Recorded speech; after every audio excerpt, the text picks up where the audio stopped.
थी कि पिछले 3-4 साल में जो विभिन्न यहाँ पे शूट आउट हुए हैं जिसमें कई लोगों की या तो हत्या हुई है या हत्या का प्रयास उनके साथ किया गया है।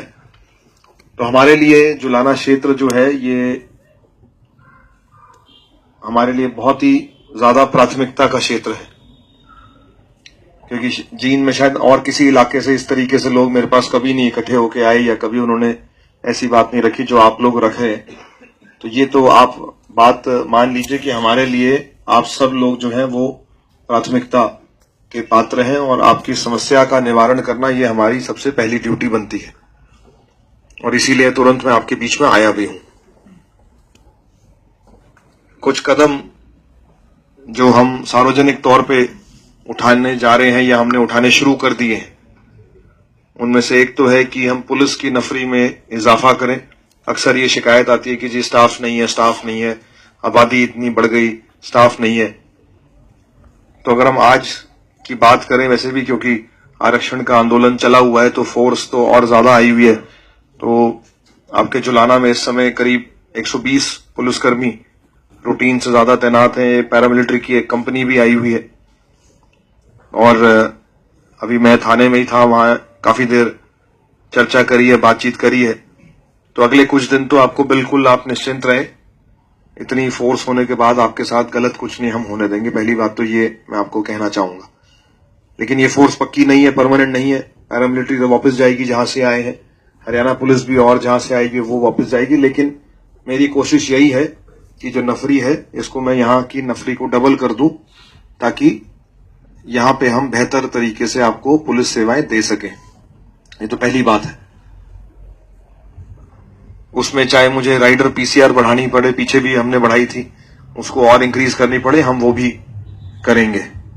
एक बात यह भी काफी समय से मुझे बताई जाती है कि चल रही है, आपके संज्ञान में भी होगी कि यहाँ मंडी क्षेत्र में कोई चौकी खोलने की बात है। कल भी मुझे काफी सारे लोग जो आए हुए थे वो कहते हैं कि जी चौकी यहाँ पे खोली जाए। तो मुझे फिर मैंने एसएचओ साहब से पूछा भी क्या इसमें क्या हम खोल देते, हमें कोई आपत्ति नहीं है। तो ये कह रहे थे कि जगह अगर हमें मिल जाए तो हम उसी समय से हम अपनी कार्रवाई जो है शुरू कर देंगे।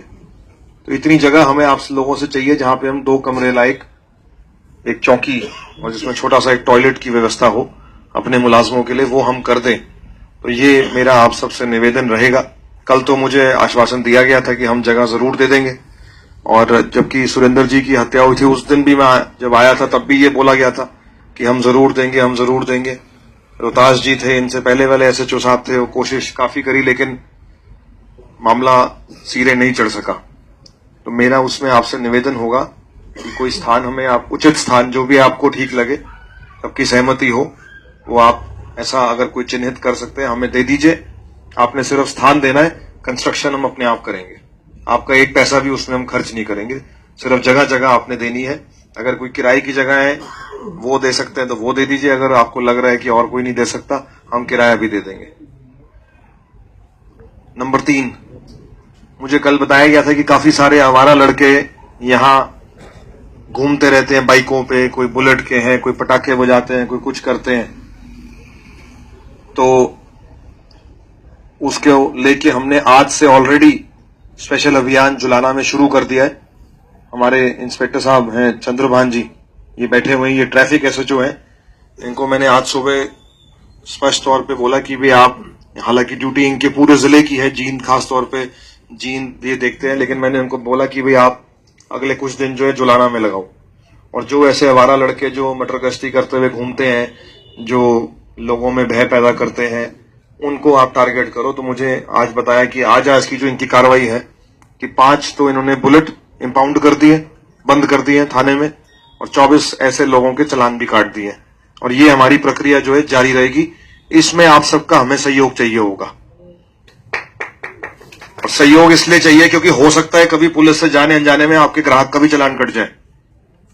तो वहां फिर उतने अपना स्तर आप ना घटा के कि आप ये बोले जी चालान क्यों कर रही है पुलिस, तो सिर्फ चालान ही करती रहती है। ये हमारे पे कई प्रकार के आरोप लगते रहते हैं, हमारे मुलाजमों पे भी, और फिर वो हताश होकर बोलते हैं जी हम समाज को तो हमारी जरूरत नहीं है भाई, हम क्यों करें। इसलिए फिर पुलिस जो है वहां से पीछे हट जाती है। तो अगर आप अपने सुरक्षा को अगर आप भी प्राथमिकता देते हैं तो आपको इसमें इतना सहयोग तो हमें करना पड़ेगा कि अगर हो सकता है पुलिस किसी व्यापारी को नाके पे रोक ले, और मैंने इनको स्पष्ट इंस्ट्रक्शन दे दी है कि कोई व्यापारी है जो रोक के अपनी पहचान देता है कि जी मेरी ये दुकान है, मैं ये काम करता हूं, मैं ये करता हूं, जो हाव भाव से जो शरीफ लगता है देखने में या जिसकी उम्र ज्यादा है, महिलाएं हैं, ऐसे लोगों को तो हम बेशक अगर गलती से रोक भी लिया है तो उसके बाद उनसे तस्दीक करके उनको हम छोड़ देंगे।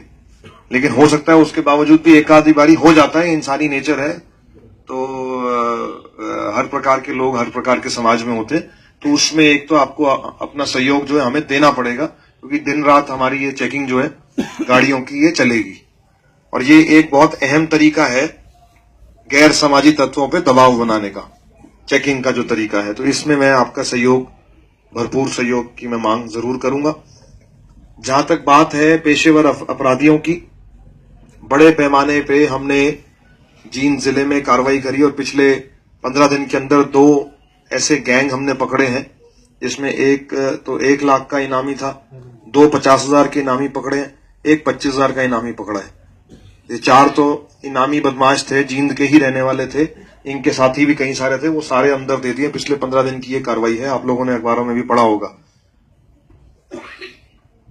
जो कुछ ऐसे बदमाश हैं, पेशेवर अपराधी हैं, जो हो सकता है जेल से छूट के आए हुए हों और फिर भी कोई गलत हरकत करना चाह रहे हों, उसके ऊपर भी हमने नजर बना रखी है। और खास तौर पे जो आपके क्षेत्र, आपके इलाके, आसपास के इलाके के जो बदमाश हैं, उन पे भी हमने पैड़ी नजर रख रखी है।